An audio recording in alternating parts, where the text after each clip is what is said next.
how a training of an MNIST dataset, which is numbers, right? Numbers images, where I put two different experiments. One is image in grayscale, and the other one is in binary. All right. Are you guys familiar with grayscale images? Yes. Yes. Yes. Okay. Okay. Grayscale images is black and white, and it is comprised of values between 0 to 255. So although it is black and white, it is still rich in values, right? While binary image is only black, that is represented by 0, and 1 represented as white, right? So from my experiment, it shows that grayscale images can actually lead to a better performance of training a model that can uh, recognize that particular letters, right? So in this article, right, it shows that instead of um, looking into data preparation as a means to prepare, it can also be treated as another hyperparameter. See, nampak tadi kita kat sini. Ni. Another hyperparameter to tune as the part of the modeling pipeline. So, dia tak nampak dekat URL. Okay, pun nampak. So, it proves that if you manage to prepare your data correctly, your model can actually train better. Itu dia punya goal dia lah. Okay. However, it is also said that it raises the question of how to know what data preparation method to be considered. Kan? Kita tak tahu. So some uh, of you may encounter different type of data, and you would know how to process your data to in order achieve a good uh, accuracy. So ada student saya sebelum ni beli data daripada yang saya suruh pergi website tu apa namanya? Saya boleh sebut nama website. Tak dengar apa? Static. Tak dengar saya. Suara mic sir. Okay. Kita putus. Dia Macam noise. dia buzzing sir. Dia static noise. Alright, so about now. Okay. Does the static still there? No. Tak ada. Dia okey. Dia dah okey lah. Okay. Alright. So what I'm saying that there's from my experience, there's one of my student, dia ambil dataset daripada Kaggle if I'm not mistaken. And there's a lot of parameter from the data. So the data is textual, alright. So when the data is textual, the student have to convert that data into some sort of range of values, okay, and then start training in neural network lah. So that is a part of data processing. So what happened is that the training samples actually leads to a poor performance of training. So dia pening lah kan, she came to me and told that she cannot train the data properly. So when I look into the data, I can see that there's actually a some of the data does not need to actually be trained. Okay, let me show you an example. So let's say the data is about patient, okay, and you're trying to diagnose some sort of heart disease, for example. okay, whether the patient has heart disease or not. So one of the parameter of the training was date of birth, right? And to be precise, alright, so a date of birth would not be a significant factor to uh, lead to that particular diagnosis, right? So because I'll show you one example. Let's say a man, okay, in his late 60s, for example, and he's doing a healthy lifestyle, even though he's old, he doesn't have heart disease. About that. And then but most of the cases, right, ataupun most of the samples that were trained shows that not necessarily uh, age will contribute to heart disease. Ada juga apa tu patient yang dia punya sample dia very young, at a very young age, tapi dia dah ada heart disease. So when you have field parameters that actually uh, randomize the classification. Maknanya it can be any values that leads to the same classification. So um, we would want to consider that particular parameter as some sort of anomaly lah. Okay, so ataupun outliers. So you have to remove that parameter. Tak termasuk pun dalam training. Okay. So what happened is that when she removed that parameter, the training of the model becomes better. See? So they actually to answer this question, it's very hard because different data would needs a different way of preparing your training model, right? So in this article, you would be able to understand the challenge and the overwhelming framing of data preparation, examples of data preparation technique and all, alright? So, Sir, yes. nak tanya kalau macam kat TensorFlow kan, kita ada macam ResNet, BBM kan, BBM processing You ada disediakan oleh TensorFlow. Fine. Kau punya suara kurang jelas. putus-putus. Sorry. Cuba you type kat tepi tu. Saya baca. Okay, kan VGG kan dia ada macam TensorFlow dah sediakan processor input. So macam mana, kenapa dia punya processor input tu macam ada negatif 100 sampai berapa positif? Apa dia tu? Kalau macam TensorFlow-nya? Untuk apa tu? Untuk image ke apa? Macam kalau kita pakai ResNet, VGG ke? Oh, I see. Are you talking about dia punya processing punya apa tu module processing bila kita nak masukkan dalam ResNet kan, macam kan kita punya neural net kita pakai ResNet ataupun VGG kan. So bila kita nak pre-processing TensorFlow disediakan, kita cuma pakai pre-processing dia je lah. Yes.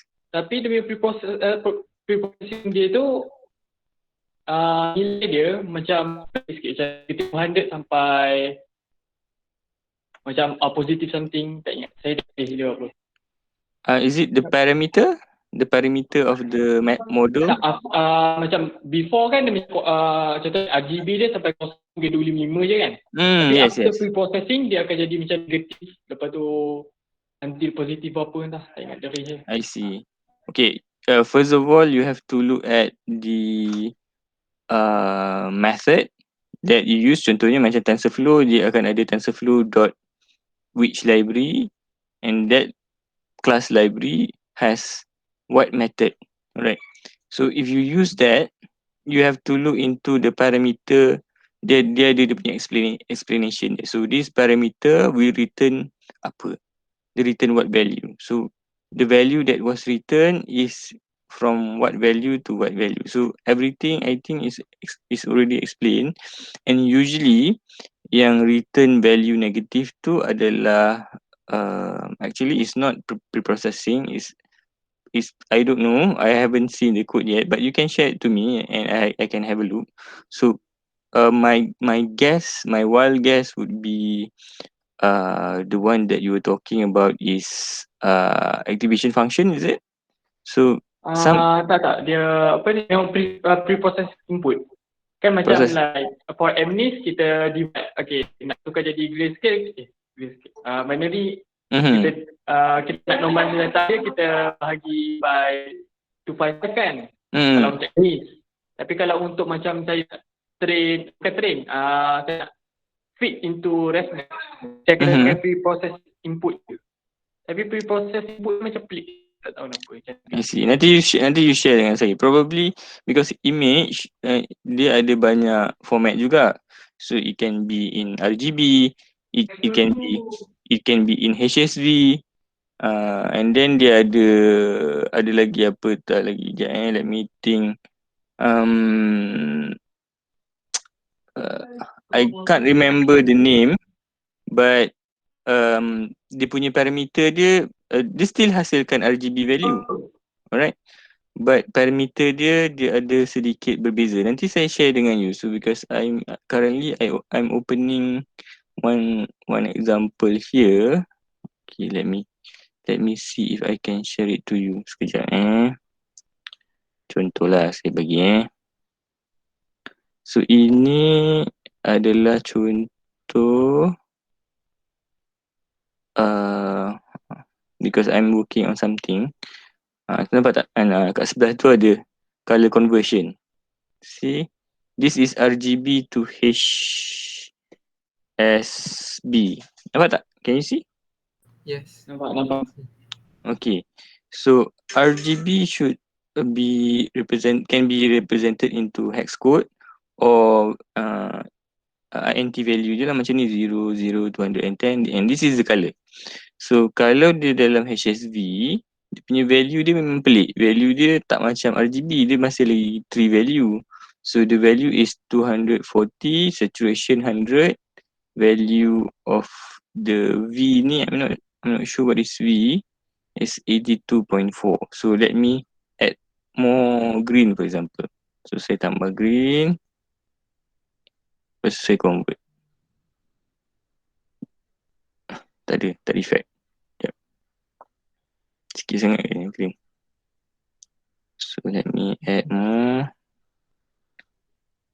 Okay. See? So the color changes and now the hue change. So these three values can also be represented instead of RGB. So dia ada banyak. So dia ada lagi CMYK. Ni CMYK lagi lain. Okay. So CMYK pun ada color conversion formula dia juga. Lepas tu kita ada HSL. Sekejap tengok ada tak yang negative value. Hex, HSL, CMYK, HSV. Oh ni tak ada, ni percentage je. Right, so probably I need to look into the you can share with me. So probably if I can see the code, I can explain to you. Something like that lah. Sebab saya tengah buka laptop je. Okay, tak apa. While waiting, alright. So let's continue first. So share screen.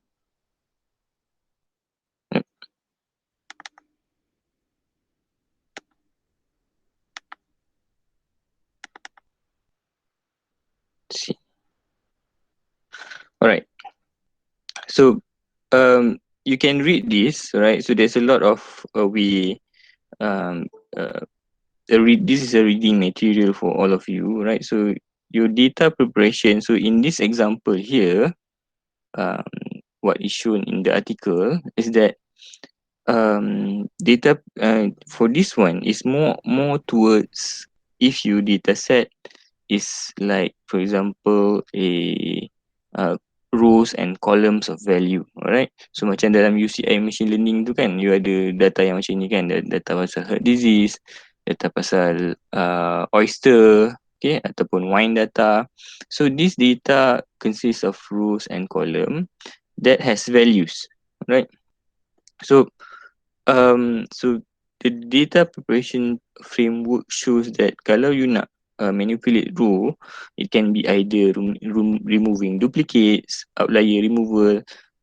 Did we do the apa tu, iris example previously? Kita ada buat kan? Iris example. Iris dataset.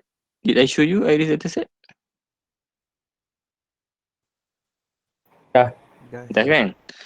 So we actually have done that earlier on. So in iris dataset punya example, we remove duplicate, we remove outlier, and then we for column, we some of the missing data kita apa tu, kita buat some sort of averaging, right? So we that are an example of how we do data preparation, right? So rows plus value ni kita buat row consolidation, tapi kita tak ada buat dimensionality reduction because for that example kita ambil ke semua 4 train column tu kan, yang macam petal dengan sepal length tu kita ambil ke 4-4.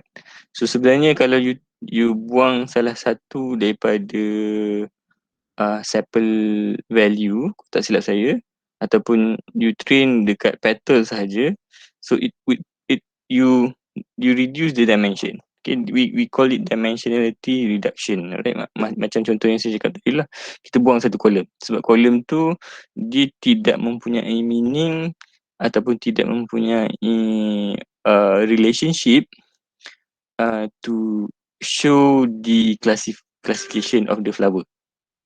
Saya bagi satu contoh. Contohnya buah limau, buah apple dengan buah manggis yang spesies dia, saiz dia sama. Contohnya. Okay, maknanya saiz dia, bentuk dia bulat, saiz dia sama tetapi buahnya berbeza. Alright, so size apa tu, diameter of the fruit does not able to give a clue on how you should classify the fruit. Maknanya kalau contohnya saya bagi ukur lilit buah tu, saya suruh you teka buah apa, you tak boleh teka lah sebab there are so many buah yang ukur lilit dia sama. Alright, so meaning that that particular row, walaupun it is recorded, tetapi it doesn't have a huge impact in doing a classification of the fruit itself. Unless kalau fruit you tu lebih banyak lah variety dia. Maknanya fruit you dah bermacam-macam jenis, barulah apa tu, dia punya size tu memainkan peranan. Maknanya dalam training set you ada buah anggur, ada buah pisang, ada buah durian for example, and the size of the fruit matters to be some sort of a clue to do classification. Faham kan? Can you understand where I'm going?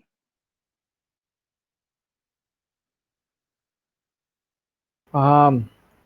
Alright, so later I want you to read this. Okay, there's so much reading to do here, but I want to focus on how to create your some sort of guideline on creating your own neural network architecture. Alright, so neural network architecture sebab dalam final exam there are so many question in regard to designing your neural network architecture. Sebenarnya neural network architecture ni it's up to you to create.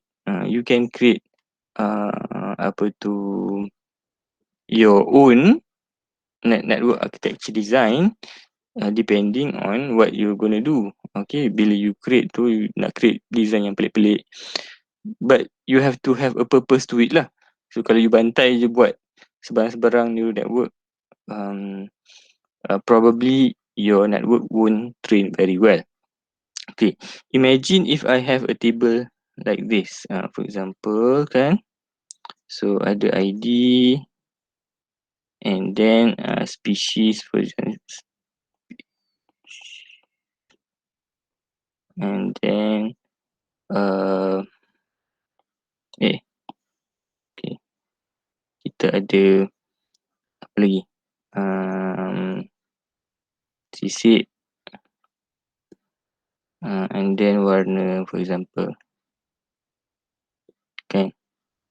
So ID dia 1, 2, 3 and so forth lah.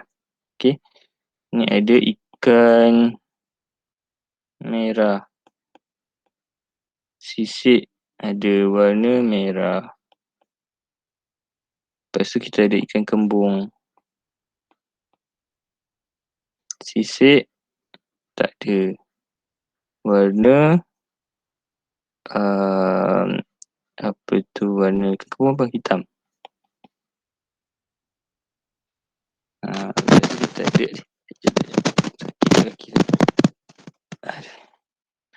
dan kita ada ikan selah. Lepas tu ikan selah ada sisik tak? Tak ada kan? Hitam. Okay, and so forth lah. Ikan apa lagi? Ikan pelaling kan. You all kenal tak ikan? Kenal. Ikan pelaling tak ada sisik. Saya tahu Warna ikan kembung je. warna hitam juga contohnya. Apa tu ikan cakap. You all suka makan ikan cakap. Boleh ikan mas. Ada sisik. Ini cakap warna kelabu. Warna emas lah. Alright. Okay, katalah data dia macam ni. So macam ni kita nak buat apa tu? Dia punya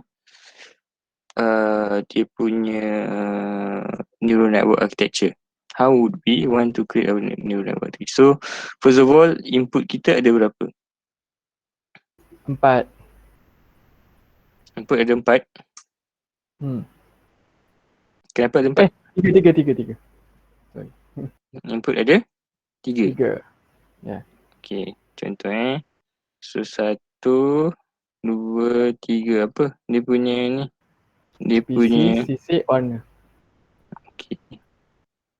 Species, sisik, warna. Ni saya ikut you cakap tau. Kita bincang sama-sama. So output dia?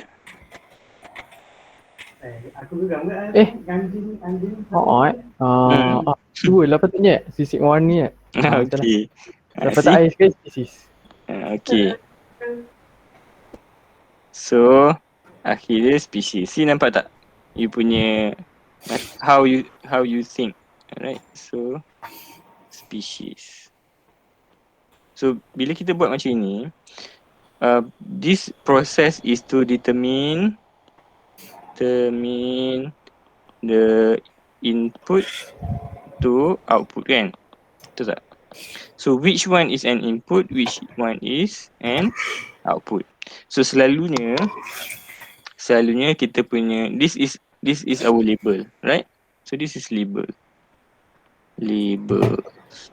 So selalunya label ni duduk kat tepi ni, tapi soalan label can be in any of the column. So you have to understand which one is the label. Right, so the label is usually the output. Okay, in this case betul lah, species itu adalah output. Okay, we have got past this. So you tahu sisik dan warna adalah input, species adalah output. Okay, boleh? Faham kan? Everybody faham, right? Okay, how about ID? Kenapa ID tak termasuk dalam input?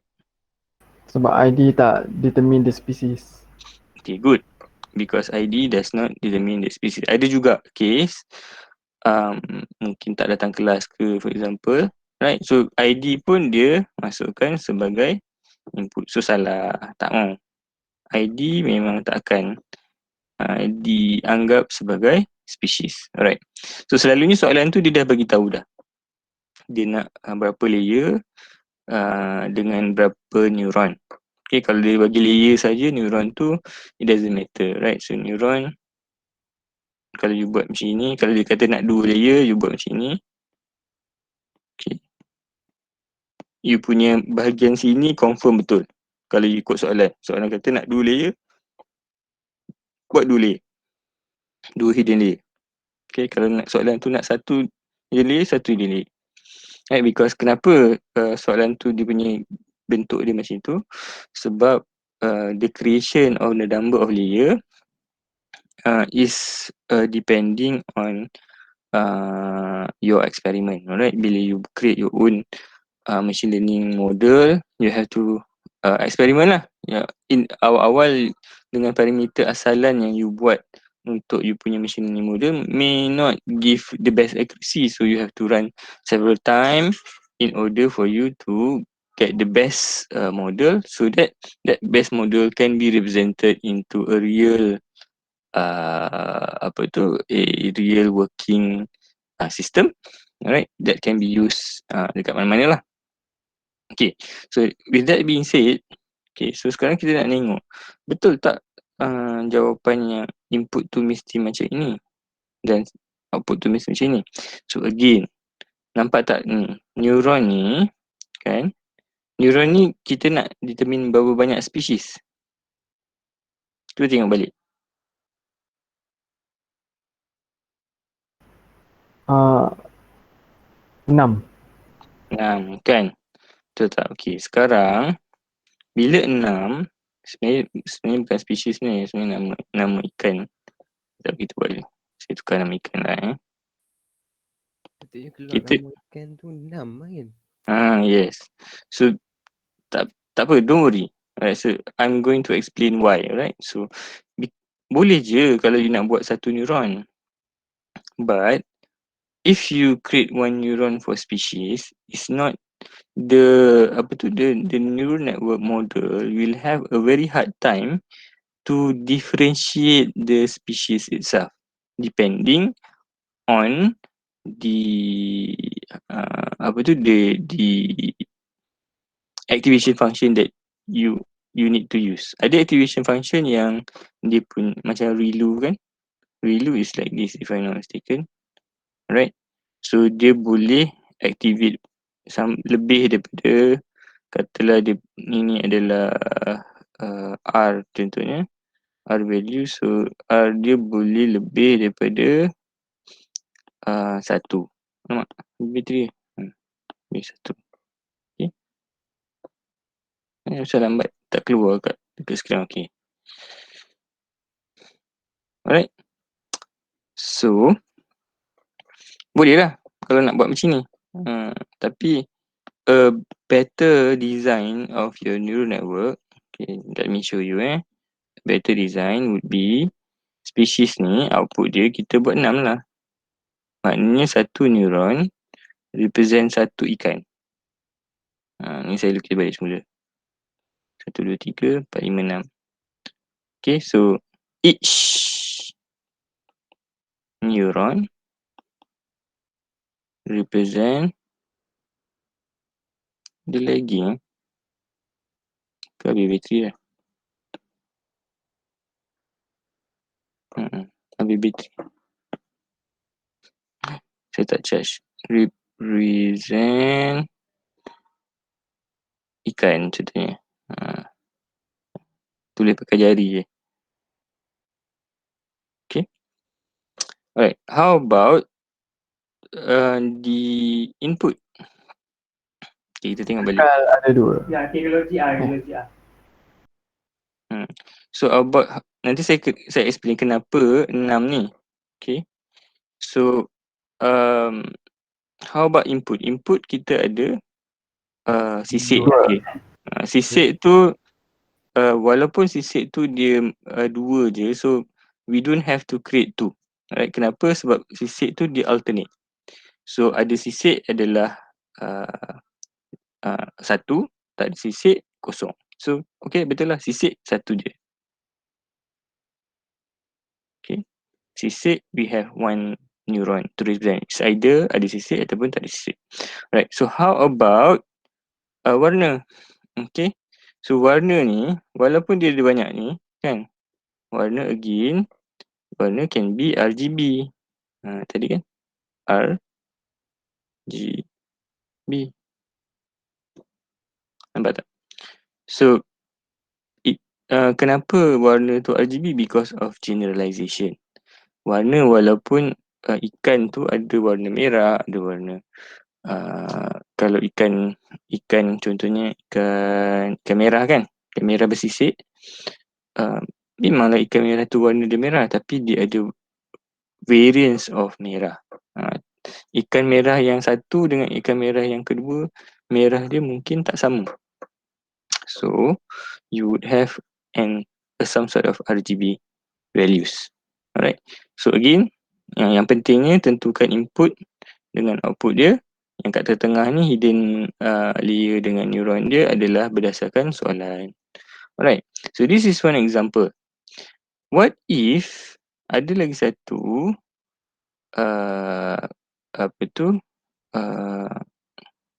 lagi satu kolom, barulah kolom species ni, silap saya tadi. Species.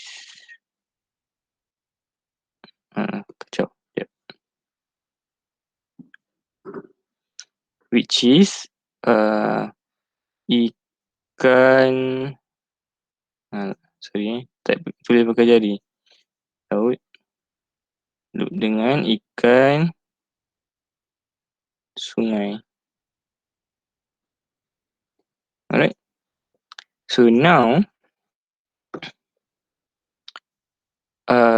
you have to look into the question in. Alright, soalan tu dia nak classify apa? Is it a recognition problem ataupun classification problem? So kalau dia recognition problem, dia adalah kita nak tahu ikan yang mana, which ikan, recognition. Tapi kalau kita nak classify, we want to classify the species. Alright, so now bila ada species, instead of having 6 ikan, dia punya output dia adalah satu, betul, satu output ataupun dua output. Okay, satu output maknanya dia alternate lah, 0 and 1, tak ada masalah. Kalau dia 0, dia ikan sungai. Kalau dia 1, dia ikan laut. Ataupun each neuron represent each classification.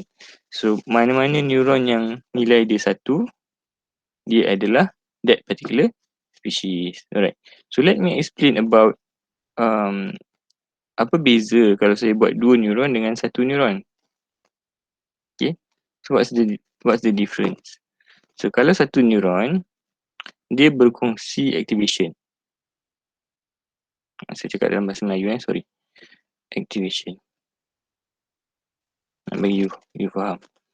Yang ini dia activation dia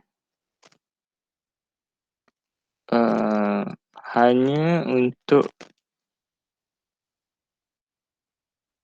kelas unit.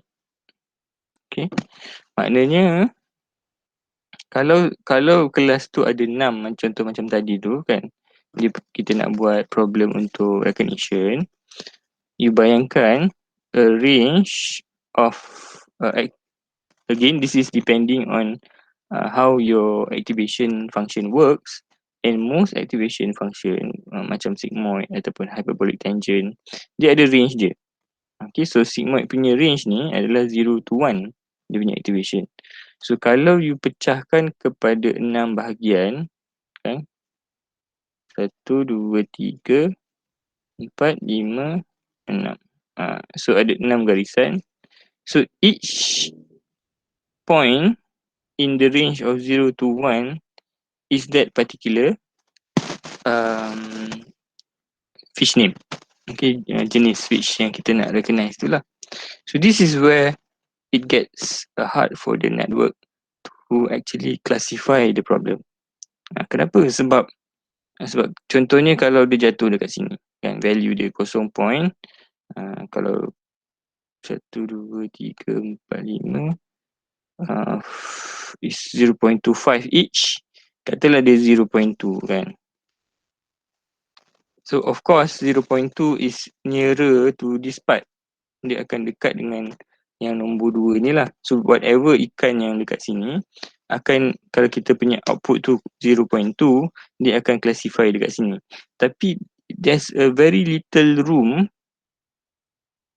for the network to play around. Maknanya network tu dia tak banyak ruang untuk dia tak banyak ruang untuk dia tentukan which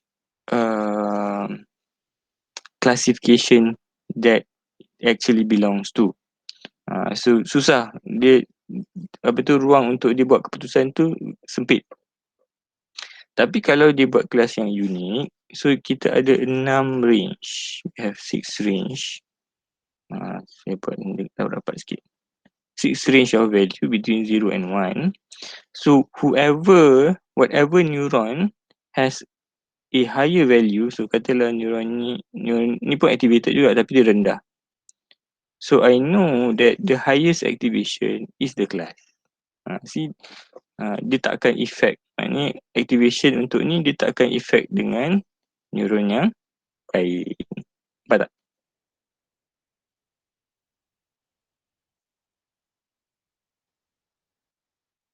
Guys, are you still with me? Yes. Yeah. Okay. So this is one example of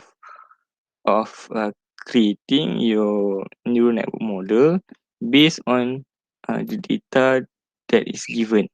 Right? So ada data, you decide. Again, this is only a guide. Okay. Soalan tu selalunya dia akan bagi hint lah. On how should you create your own neural network. But in a real world challenging situation of the real world, you would be free to design your own neural network architecture. Okay, but again you have to know what you're doing.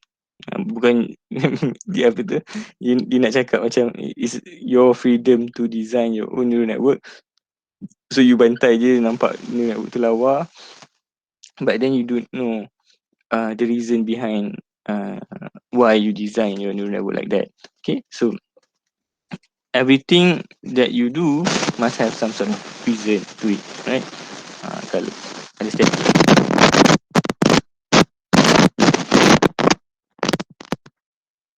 Okay, so whatever that you do must have some sort of explanation lah.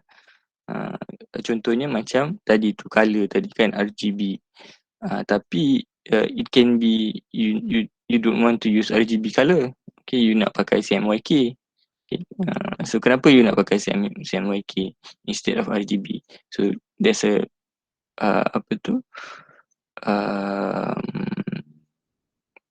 there should be an explanation to whatever that you're trying to do. Alright, and even in some situation you tak perlukan color pun, right? So color does not matter, right? An easy example would be the fashion amnes, kan? Betul tak? Fashion amnes tu dia gambar fashion tu dia tak ada color. Do you know why? Do you know why it is in grayscale? Sebab dia tak effect pun, kalau dia ada colour ke dia tak ada colour ke, dia tak effect. Dia Yes, betul. dia Because still recognizable. yes, sebab let me show one example. Kalau baju t-shirt for example, kan? T-shirt ada banyak colour kan? Ada baju t-shirt merah, ada t-shirt biru, ada t-shirt kuning, ada t-shirt warna-warni, ada t-shirt ada design, ada gambar, full of colour, right? However, the colour does not determine that it is a t-shirt. Same with other apparels, alright, yang ada di dalam classification of the fashion amnes. So sama juga macam bag. Okay, ada bag colour merah, ada bag colour biru. So the colour does not determine the class of the image. Macam contohnya macam apa tu apa lagi? Ada few examples, kalau yang lain tu macam kasut ataupun trousers, alright. So each of that classes ada range of colour yang sama. So that's why colour is is removed. Okay, so instead of you pakai RGB, you remove RGB, then you ambil grayscale saja. Kenapa? So, because the reason that I've already told you earlier. Alright. So again, processing of data is very challenging, and it require you to have some sort of dia macam kebat lah. Okay. I cannot really teach you uh, dia ada specific a generic way of doing pre-processing. No, because pre-processing is depending on depending on what data that we're going to pre-process and how should we process our data. Right, so nanti saya share several other example yang berkenaan dengan berkenaan dengan pre-processing image and sound signal, right? So image kita ada 2 dimension image, signal kita ada length of frequency wave lah, alright. So dia different, right? So how you pre-process image and pre-process signals is a bit different, but sometimes whatever that is pre-processed in image is also used in signals, right? So I think I would be able to share it with you. Alright, so just a quick question. Sekarang ni week 12 je? Yes. Betul sir, week 12. Week 12. So nanti kita akan can I do our next test next week? Test dekat week 13, so that you can submit your presentation, your group presentation on week 14. Boleh?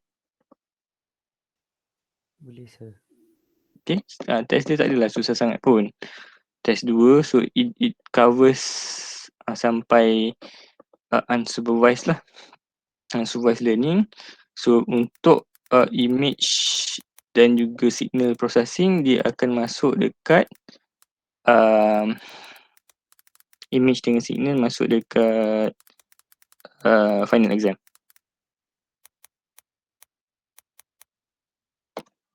Okay. Sir, kalau macam kita orang nak check for like soalan ke apa kan, boleh tanya dalam group. Boleh. Kalau nak bincang during class session pun saya okay. So everybody can benefit from the discussion tu lah. So sebab kita pun dah habis yang bahagian machine learning semua kita dah cover. Alright, yang belum cover lagi image processing technique dengan signal processing technique. Okay lah. Lagi 2 minggu kan. So each week tu, minggu depan image processing technique.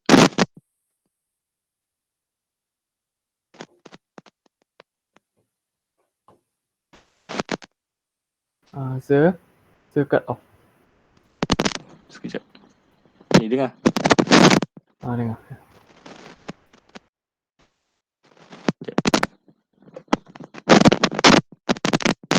Beli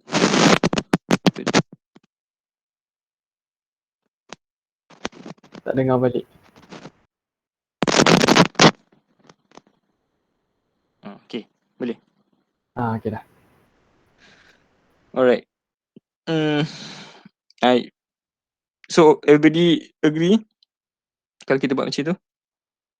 So this week test, next week test hari Khamis. Sebab hari Khamis everybody is having the same time kan hari ni. And then apa tu, untuk week 14 tu second apa tu, you submit your punya group presentation lah. InsyaAllah boleh kot. Okay. InsyaAllah.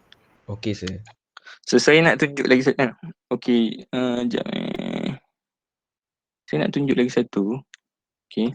Tapi give me 5 minutes. Saya nak kena cari ada benda warna biru nak tunjuk kat you tadi. Pasal colour tu. Kenapa tak boleh masuk? Okay.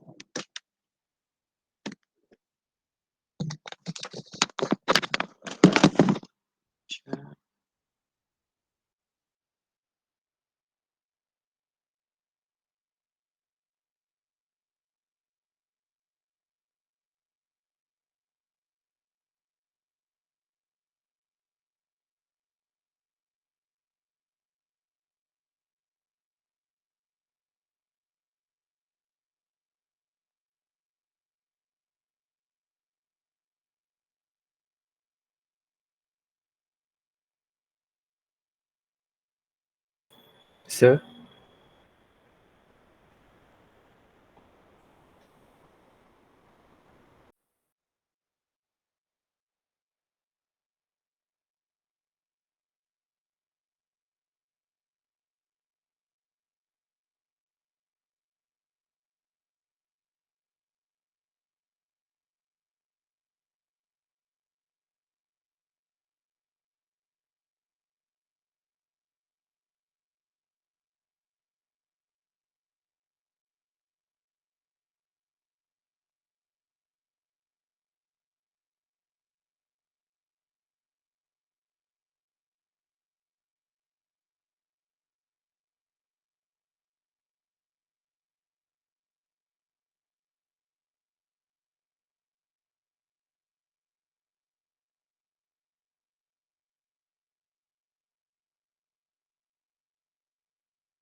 Okay, actually I want to show you this one. Can everybody hear me? Yes, sir. Yes. Okay, saya nak tunjukkan ni sebenarnya, tapi saya duk cari dia punya HSV punya value, supposedly if I run, this is a simple code without using neural network. Okay, so it's a part of image processing, maknanya tak ada pun there's no machine learning modeling involved in this code. Alright, so ada lagi satu code, face detection. Yang code ni sepatutnya dia akan masking color so that I can detect object, tapi the range dia dalam HSV, so I cannot find the lower blue dengan upper blue for HSV. So saya tengah cari tadi, so lambat sangat, so nanti saya get back to this example. But another example is face detect. Face detect. Yang ini yang saya nak tunjuk hari tu kan.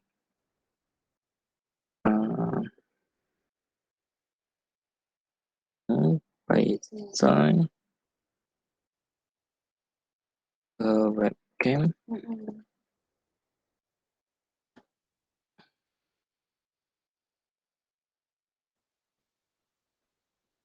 So ini nampak tak, yang ini dia tak ada pun, sama juga. For this example dia pakai cascade to detect face. Alright, so doesn't matter if I move my face. Okay, so another, so this is apa tu, during runtime lah. So another example that you need to, kalau you nak buat face detection algorithm, so you have to crop the face itself, right?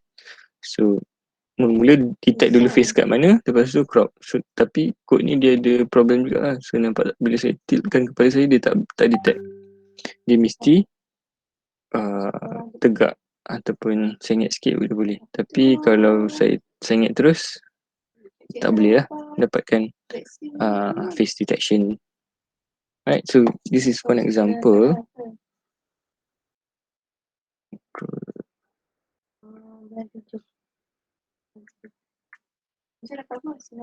Dia nak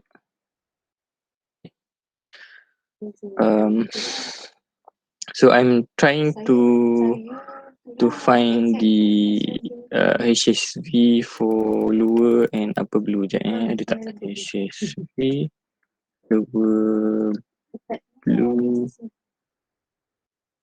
and upper blue? Dengan wajib lah. Ada. Sekejap saya try ni lower blue, upper blue. Hopefully jadi 21 hari lower blue, upper blue. Macam lah lagi lama 3 bulan. Lebih makan tu 20 hari. Save. Saya CD.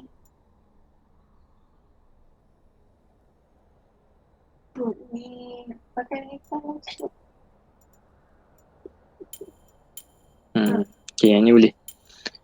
Macam kita tunjuk kat you. Ini pun boleh pakai kabel. Kabel tu banyak sikit. So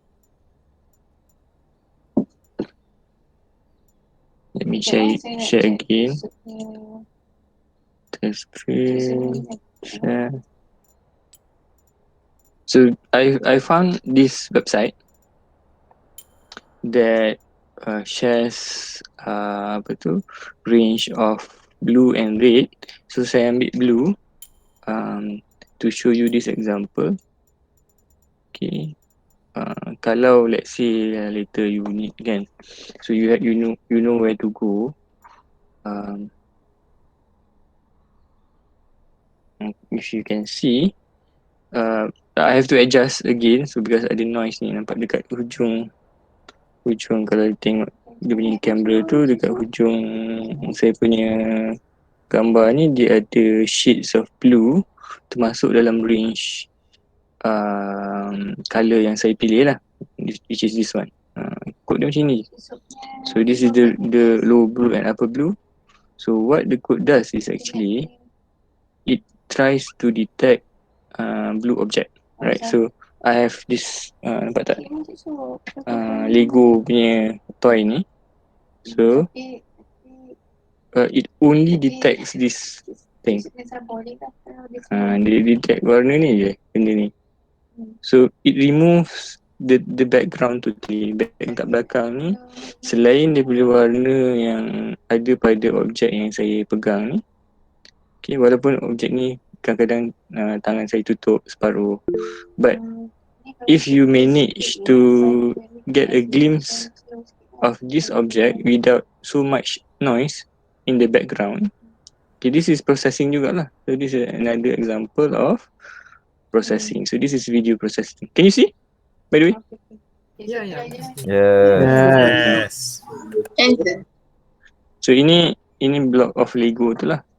So yang ini see, I have this with me, my hard disk. Warna dia shade dia lain.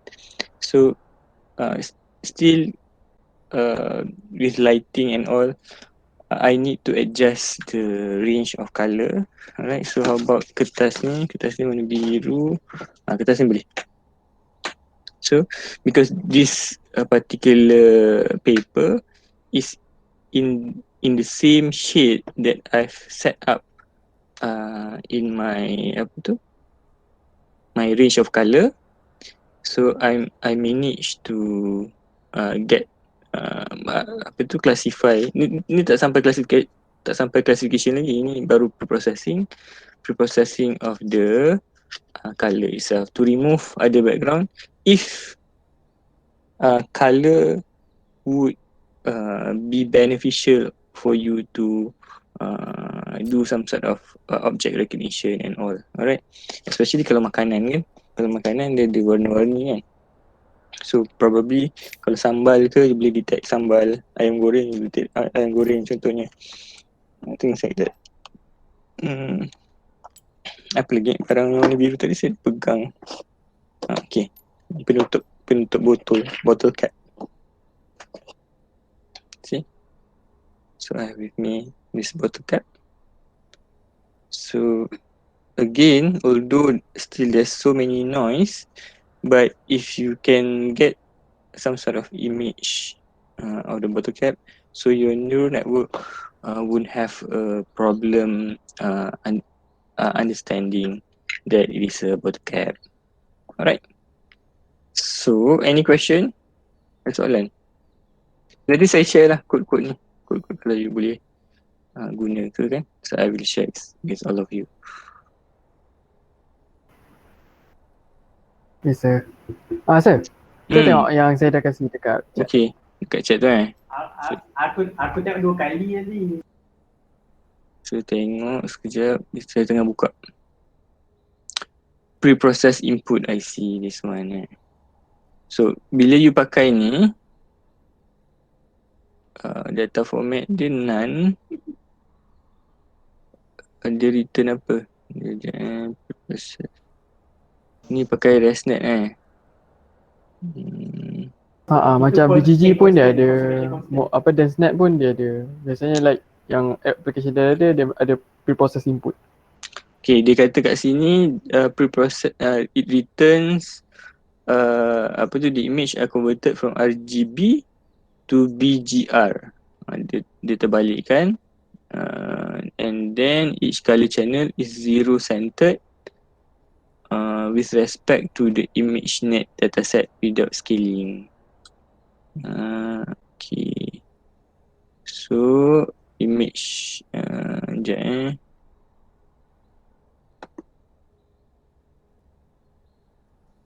kita tengok You cakap tadi kenapa dia ada negative value right? So ResNet range. Macam sebab dia cakap kan zero centered tu maksudnya warna dia apa macam tu lah. Okay. Selalunya kalau range RGB ranges spesifik daripada 0 to 1. Tak, 0 to 1 lah. 0 to 255. Tapi kita pakai Okay. So bila 0 to 155, dia pre-process data tu menjadi zero centered. So range dia menjadi -1 hingga 1. So being -1 is parallel to 0 and 1 is parallel to 255. Oh ya ke, sebab like time saya implement kan, dia jadi negative 100 something. Waktu ni, saya tak tahu lah. -100 Hmm. Sekejap, dia kata kat sini. Saya bagi contoh ni, dia kata kat sini. Okay, dia kata when to specify mean and scale value. So usually neural model are trained with the normalized input data. This means that the input data value are converted to be in a specific range. For example, 0 to 1 or -1 to 1. Okay, dia kata kat sini lagi.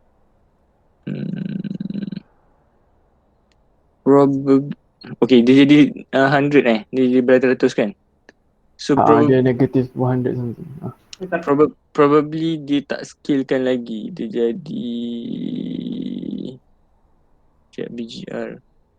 Saya check lagi BGR value range. BGR value range.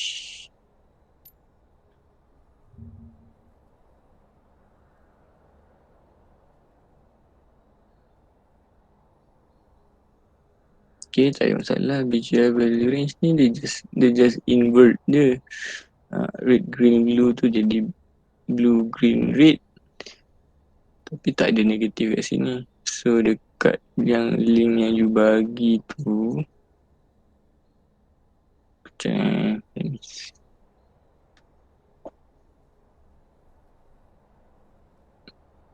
dia keluar kat mana? Macam mana you tahu jadi negatif? Dia keluar dekat output network ke apa? Saya macam selepas implement tu kan, saya cubalah test. Dia keluar apa? Saya bukan test macam show, saya test tengok dia punya ni lah, nilai array dia. Dia sampai negative 100 macam tu. Dia punya array dia. Tapi kalau you I am sure dia keluar value. Dia keluar gambar. Oh ya. Tak, sebab saya macam apa ni? Takut saya salah implement lah, macam sepatutnya negatif 1 hingga 1 Yes, tapi kalau ikut saya punya bila saya implement dia negatif 100. Zero centered with respect to image net set without scaling. I see. So tu dia punya ni. Sebab tu lah dia jadi ada negative 100 sebab dia tak ada scaling. Dia tak ada negative 1 to 1 tu adalah zero centered channel which dia dah scale to that value. Tetapi ImageNet dataset ni color range dia without scaling macam yang dia dapat tu lah. So maksudnya kita kena scale sendirilah. Yes. Okay. ImageNet color range. Macam mana nak tahu ImageNet color range ni?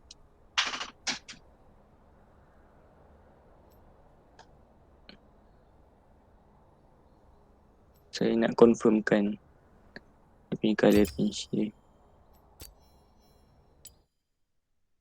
So saya agak ImageNet color range tu dia kalau without scaling dia memang akan ada negatif. Sekejap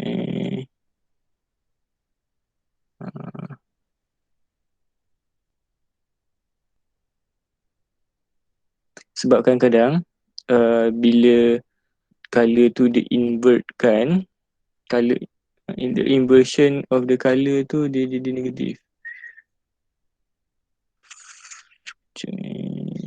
Tak ada. Sekejap je dah week 12 Saya pun tak sempat nak bernafas. Sebab kalau tengok kat sini kan dia pun tak ada scale. Kalau saya tengok dekat Kaggle ni lah. Kalau kat Kaggle you load di data tu di dalam bentuk negatif ke ImageNet? Oh, saya tak ni lah, tapi saya kalau tengok library ataupun tengok medium.com kan, biasanya tutorial dia guna ResNet. dia still dia tak di scale juga. Macam pakai preprocess input macam tu je. Tengok dekat je saya tengok balik. Dekat kan bawah model summary kan ada macam prompt optimizer. Okay. Dekat tu ada data generator yang ni part ni. Ada part yang data generator tu kan. Dia load data, image data generator, dia pakai preprocessing input je. Tapi dia tak bagi 255 pun. I see. Cuba saya tengok. Okay, Dia macam like bila saya implement, jadi lain. Patutnya lain. Ya, ni transfer learning with ResNet 50. Okay, nanti saya tengok. So because we have only 2 minutes, right? So thank you for the link. Nanti I will look into that. Alright, so before everybody can go, I need to tadi ramai, dah tinggal 69. Sekejap I need to save your your attendance. Okay, sudah dah. Alright, so siapa-siapa yang nak keluar dah boleh keluar. So thank you very much for coming. So I'll see you again next week. Alright.